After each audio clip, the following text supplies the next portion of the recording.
Welcome to Neaf 2026 in United States. Let's see what are the novelty for this year. In Primaluce Lab we have the new Saturn mount, a mount that has a payload of 20 kilos, 30 kilos we can't weight. Can be used in alt-azimuth mode, but also in equatorial mode. The advantage, it has absolute encoder, so you don't need guiding, you can build your model with Play, the software from Primaluce Lab. And it's fast. It has a strain wave gears and belt. And the big advantage is that it has a speed up to 19 degrees per second per axis. So you can really track anything fast as much as satellites.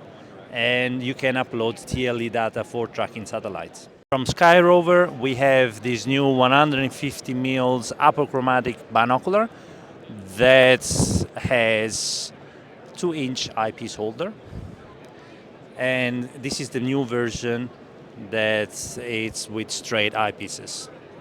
This is also a revised mount that is heavier, that's allowed to load this large binocular. From PlaneWave we have the new 250 f2.75 with the new tip tilt focuser and rotator. This is the same tube on the bench. And then we have the 200 mils f3 with the rotator and the focuser on the back. Has a large dew shield, so this is the same telescope without the dew shield. For optics, we have their new mini dome. So this is a dome for a smart telescope, and soon they're also going to plan a bigger version. So we have rain sensor, cloud sensor, and also all the instruments to measure temperature and humidity. Takahashi, we have the new FSQ80 with fluoride lens, and this is the telescope with the best correction that you can possibly have, and is fully compatible with full frame cameras. Have a look with a straight ratio of 99.7, really the perfection. As well as a new tube, the FCT 114.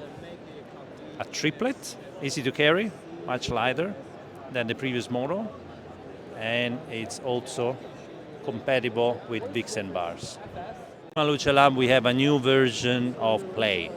Play now automatically recognizes that it's connected to a CPC and automatically derotate the field. So you can use any CPC for astrophotography, as well as stacking images automatically.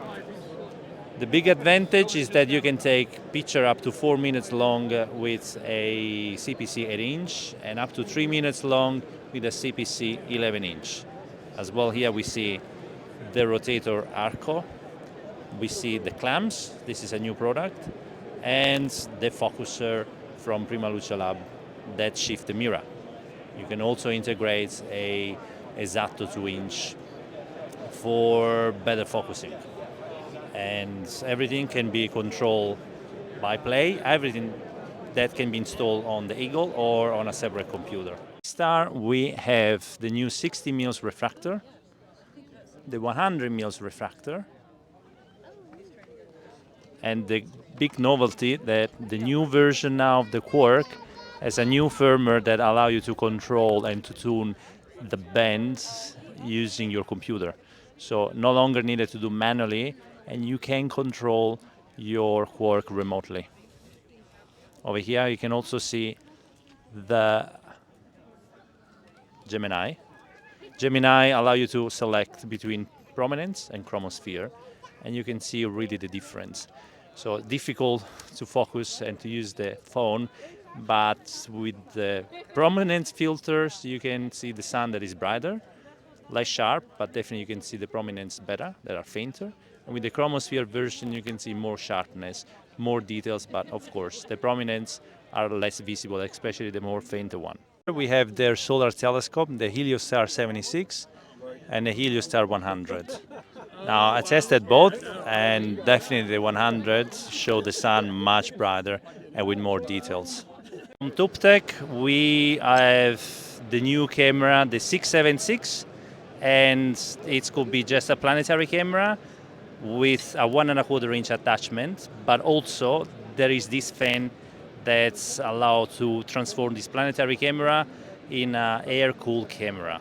And this is specifically designed for building all-sky camera. So of course planetary, but also as an all-sky camera. And here we have the Dwarf Mini, the smallest smart telescope you can possibly imagine. Solar filter. Completely portable, and you can put it in your pocket. Skywatcher, we have the Maxitov 200, and look how clever is the design. So to get a better correction, the Maxitov should have the secondary mirror detached from the meniscus, and here is exactly how it is. As you can see, the secondary mirror has a different curvature of the meniscus, so in this way you will have a better correction.